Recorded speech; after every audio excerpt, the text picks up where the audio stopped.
Hello，大家好，歡迎收睇今集嘅中華國標。咁講起孔雀標咧，佢就建於1957年啦。咁直到而家咧，其實佢哋嘅做工啦、設計啦，甚至乎係佢哋技術上邊咧，都大有突破嘅。咁而上次咧，我哋介紹過嘅馬年手錶咧，就係呢一個探索系列嘅靈眸啦。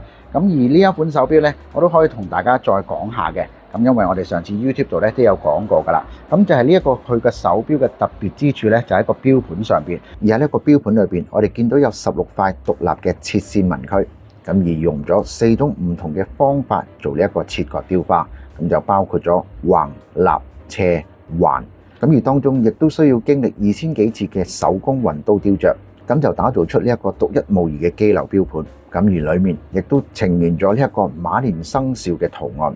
佢無論係機身啦、機芯啦，或者係外殼上面嘅所有打磨切割面咧，都做得非常之好嘅。咁而呢一個馬年嘅手錶咧，就一共係有綠色同埋呢一個紅色兩種顏色。嗱，咁而今次咧，佢呢一個靈眸又再推出咗個新款啦。咁就係呢一個藍色啦，同埋呢一個三文魚色，仲有一個我相信非常之合適女士戴嘅，就係呢一個紫色啦。咁而講翻佢呢個手錶嘅錶盤上邊，都係用咗一啲叫做手工嘅機柳紋去做翻出嚟嘅。咁而呢個手工機柳呢，一般嚟講，以前都係喺呢一個珠寶首飾上邊先會出現嘅一個工藝。咁而今次呢，孔雀手錶就擺放咗喺呢一個錶盤裏邊，咁啊做到大家都可以戴到呢一啲咁傳統嘅手工藝啦。咁當然佢呢一個嘅做工上邊呢，車床機去車出嚟啊，如果你係超出咗0.1毫米嘅偏差嘅話呢，成個錶盤呢都一定要報銷，唔可以再用噶啦，要重新再做過。可以話而家嘅孔雀手錶呢，無論係工藝上邊啦，或者係佢嘅設計方面呢，都做得非常之好。咁我哋再嚟講下佢呢一個手錶嘅用料啦。咁佢手錶呢一個用料嘅外殼，甚至乎係個錶帶呢，都係用咗 904L 嘅不鏽鋼。咁呢一個不鏽鋼嘅材質呢，就更加堅韌，耐用性呢就更加高。嗱，咁再加上呢，佢呢一個手錶嘅厚度呢，就係只得9.4mm， 係非常之薄㗎。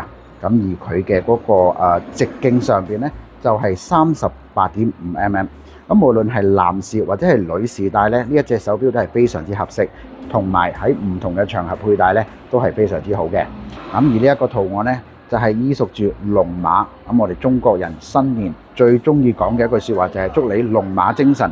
咁而呢一個咧，就係佢哋今次擺放咗喺呢一個錶底裏邊嘅一個少少嘅心意。咁就係願祝佩戴者咧龍馬精神啦。而呢一款手錶嘅限量版咧，就係199隻。好啦，咁啱啱介紹嘅呢一款呢，就係探索系列嘅靈眸。咁當然，我哋佐敦裕華國貨中華國錶裏邊呢，除咗呢幾款手錶之外呢，孔雀手錶呢亦都有好多唔同嘅設計、唔同嘅類型或者唔同嘅系列嘅。咁如果大家係想要嘗試或者係試戴下嘅話呢，可以過翻嚟我哋佐敦裕華國貨嘅中華國錶嗰邊試戴下啦。咁如果大家係想知道呢一個價錢嘅優惠啊，都可以打翻去我哋嘅門市度，咁聯絡翻我哋嘅同事呢，就有專人為你解答㗎啦。好，又係時候同大家講再見，拜拜。